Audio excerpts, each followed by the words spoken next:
was returning to college, but in a unique way. Yeah, and so the way historically, like when you and I guess let me frame it this way.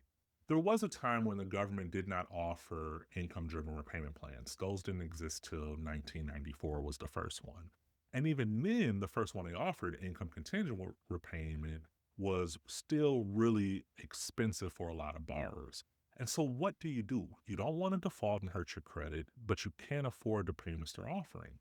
And the advice at the time was, well, I'll just stay in school, right? And makes a lot of sense. But the problem is 10, 20 years later, you've borrowed more loans and you've had this capitalization with these forbearances, this in school deferment that's added to your principal balance. So now a $20,000 problem is a $200,000 problem, which I say that and it sounds extreme and it is, but it's actually reality for a lot of people.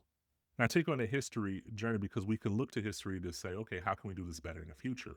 And one of the ways I thought about it, well, in order to take advantage of that in school deferment that happens once you enroll more than half time, you could take out loans, but you also could just pay for the school out of pocket. And so if you're just doing kind of a math problem, you say, well, my monthly payment projected that they're offering me, which I can't afford, is say $1,000 a month. Well, that's 12,000 for the year.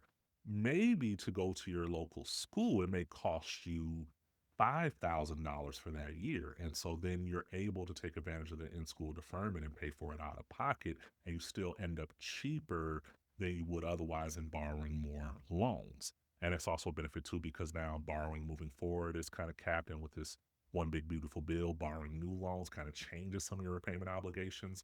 So it gives you this protection of not having to pay in school deferment and you're not worsening the problem even more. You actually have some mitigation effect there, but it does cost you something, just not as much as you would pay otherwise.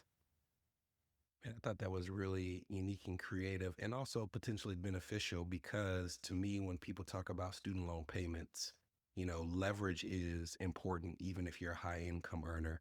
But I also am like, hey man, there's not much that an extra 50, 75, $100,000 worth of income can't solve.